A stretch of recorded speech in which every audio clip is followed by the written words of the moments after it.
Today's special segment celebrating Women's Month with a twist of innovation and inspiration. Here on Week Ahead, we are diving into the fascinating world of drone technology, but with a very special focus on empowering the next generation of young women in science, technology, engineering and mathematics, STEM fields. With the drone industry rapidly soaring to new heights, it's never been more important to open doors for young female learners to explore the skies and their futures. Today, we are thrilled to shine a spotlight on a fantastic initiative bringing bright girls from Langlaagte Technical High School in Johannesburg into the thrilling space through a hands-on drone training workshop. Joining us in studio are two incredible guests. First, we have Andrea Chetty, who is a senior drone pilot from Rocket DNA, who had been instrumental in crafting this empowering workshop. And we're also joined by Motlhathudi, who's a grade 9 learner at Langlaagte Technical High School. Andrea, Neo, thank you so much for joining us. Really do appreciate it. Thank you so much for having us. Before we go into this, one of our producers spent some time at this fantastic workshop and put together this package. Let's have a look at what Sandile Tlangani had put together for us. Langlaagte Technical High School recently became the launch pad for an inspiring journey into the world of drones. As part of Women's Month celebrations, young learners took to the skies literally, discovering a world of technology, innovation and opportunity. We spoke to the girls about their experiences and what this opportunity means to them.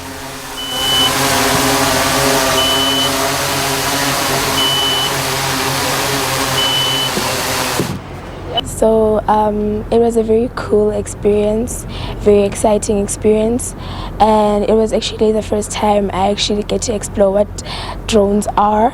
And I actually thought drones are just things that you just fly just for fun, but I actually got to experience that drones are not just things that you fly. You need to be careful where you use your drones, and you can use your drones for security, you can guide mines and all of that stuff. It's very interesting. It was a great morning to learn about new things. I didn't know drones can do such things, and it was the first time hearing Kuti like they will work at National Geography. I always saw them on marathons when I go with my mom, or after the race I would just see them flying there and filming us, you see.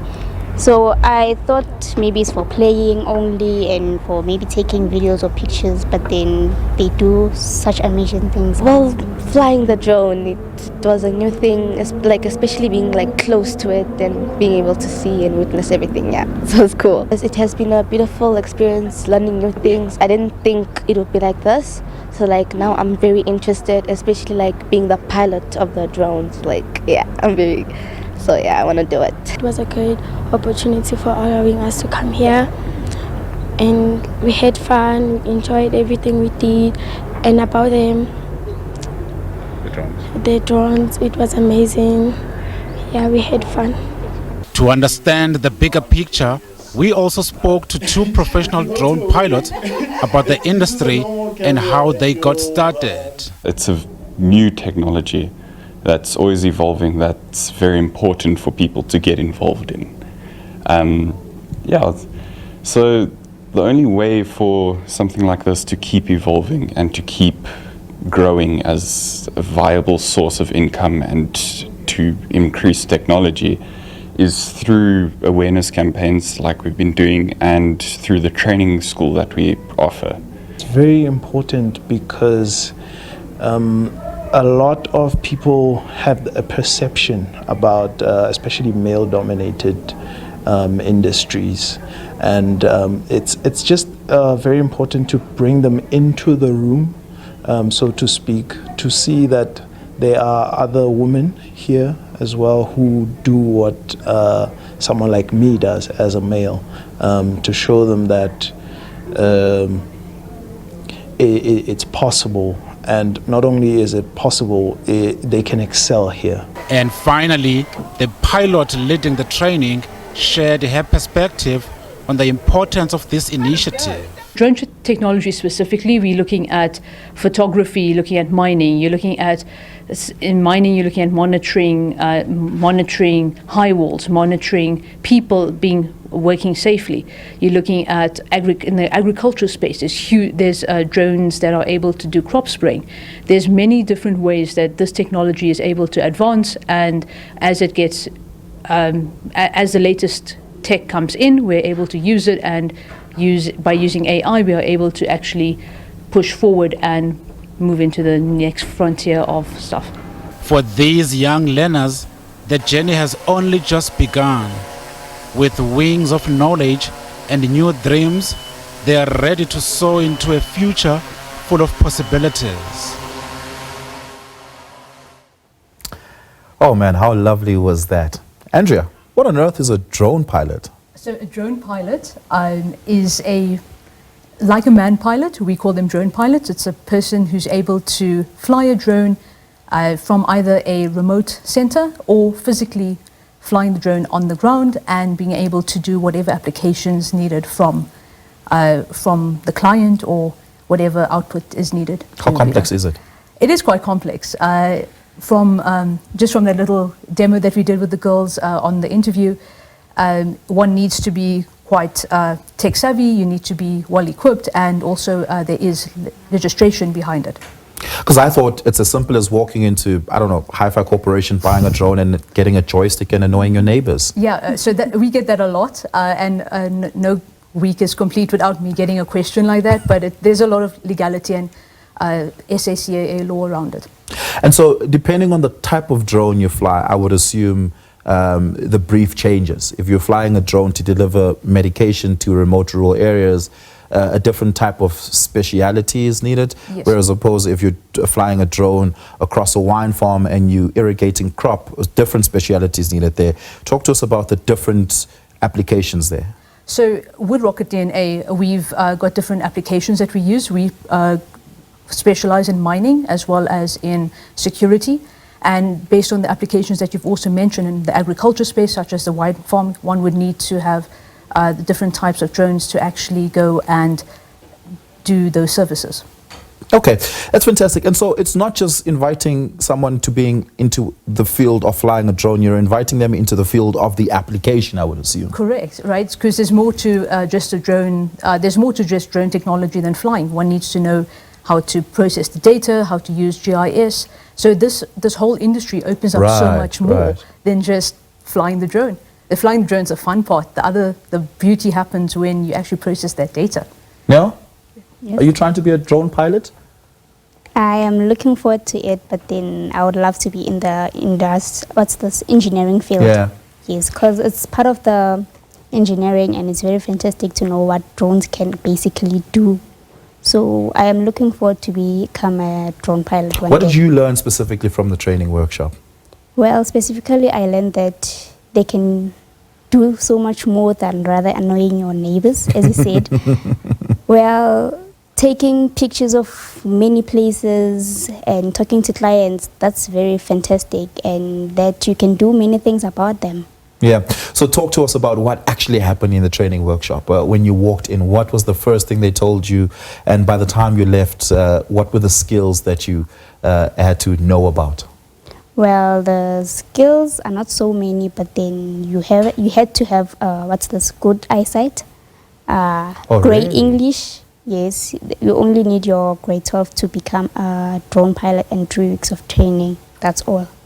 I would assume you'd need to be, Andrea, good at geography at a minimum? So all the skills needed, we do teach that as they come through for training, through our training wing of the company, we teach them that. And yeah, you do need to know the basics of geography as well. Okay. Math, science, geography. Now, did you perceive drone piloting to be, before the training workshop, did you perceive it to be a male-dominated industry? Yes, I did. And has this training workshop changed your perspective around that? Of course, a lot. It has changed a lot. Why is that? Tell me. Because I never thought that ladies can be in such an industry about drones. They will not be fascinated about it. But then the things that it can do, well, I was wrong about my perspective. It showed me a whole different perspective out of it. And it's very fantastic. As Andrea said. Yeah. It's very wonderful. And of course, it not only changes your perspective, but it gives you a whole new appreciation for what's out there in the world. Yes. Are you a lot more curious about what's out there, especially in what are perceived to be male-dominated sectors course, and I am. industries? You say you want to be an engineer. What sort of engineering are you hoping to pursue? It's either architectural engineer or an industrial engineer, between the two. Andrea, what would be the application of drone technology in architecture? I would assume there's some application there in industrial engineering. Yes, so there's many applications. So one would use it for progress monitoring, for building information modeling, and just doing 3D reconstructions of buildings to see if the actual project is going as per plan. So one would use that Is it expensive to get into? It is a competitive price compared to other parts of aviation. In my personal opinion, it is a very good stepping stone, very good opportunity. So yeah, it is. Yeah, but how much are we talking here? Oh, we're talking in the region of about 25 to about 35,000 rand to get your remote pilot certificate. Oh, that's just to get a certificate. Oh Yeah. no, I'm talking about buying a drone as well. Buying a drone as well. So buying a drone. How much? I mean, there's the 5,000 rand drone that you can get from the tech and gadget store at the mall, and then there's the more advanced stuff. Talk to us about the range of technologies and what so those like you cost. said, right? You can get your 5,000 rand drone that you can buy, and then depends how big your wallet is. So you can go right up to about 100,000, 200,000 rand, depending on what application one needs. Remember, the more expensive the drone, the more expensive the payload or the camera, the more expensive the drone. And are there a lot of opportunities, particularly for young women in this sector? Yes, definitely. I 8 years ago, this is when I started in industry 8 years ago, and since then I've seen industry just grow exponentially. There's a lot of opportunity, so get involved while you can. Now, did the minds of your classmates also change when they experienced this training workshop? Of course, they did. What did they say to you about what they enjoyed the most? They said to me they enjoyed to learn about drones and what they can do specifically, and you won't need much time, like maybe becoming an engineer, it takes 4 years, and becoming a professional drone pilot, it only takes 3 weeks. So really? Yes. Oh, wow. Yes. So what happens in those 3 weeks? You just get your training, if I'm not mistaken, and then after those 3 weeks, you get your certification of becoming a professional drone pilot. Yeah. Getting the certification, you mentioned is anywhere between 25 to 35,000 rand to be a remote aviation control officer. Is that what it's called? So it's called a remote pilot. Remote pilot, okay. Yeah, remote pilot. And what are sort of the prerequisites or that you need to be able to achieve in examination, so to speak, to get the license? So one does look for pure maths, English, physical science, but also it depends on what you want to use it for. There's a lot of applications such as photography, where we've had a lot of learners come through who are very interested in more photography aspect, and they haven't done core subjects, but overall you're looking at just interest in drone industry, being able to pass the subjects and be proficient in math, science and geography, and all. Now, are you doing well in maths, in physical sciences and geography? Of course I am. That's why they chose me. That's why they Well, chose you're me. in grade 9, so it would be natural sciences, correct? Yes. Natural science and mathematics. Yes. And social sciences, where geography is included. Yeah. Am I correct? Yes. Yeah, and are you doing well in those? Are you enjoying those subjects? Which of those are your favorite? Well, mathematics and NS is my favorite so far, but then also EMS. Okay, I can fantastic. choose, yes. Fantastic. No, thank you so much for coming to our studio. Really appreciate it. And I hope to my have you pleasure. back here in a few years when you're in engineering school and applying your drone skills and making sure that you're the best architectural engineer in South Africa. Andrea, thank you so much for the work that you've done and showing young girls like Nell what's possible out there. Really do appreciate it.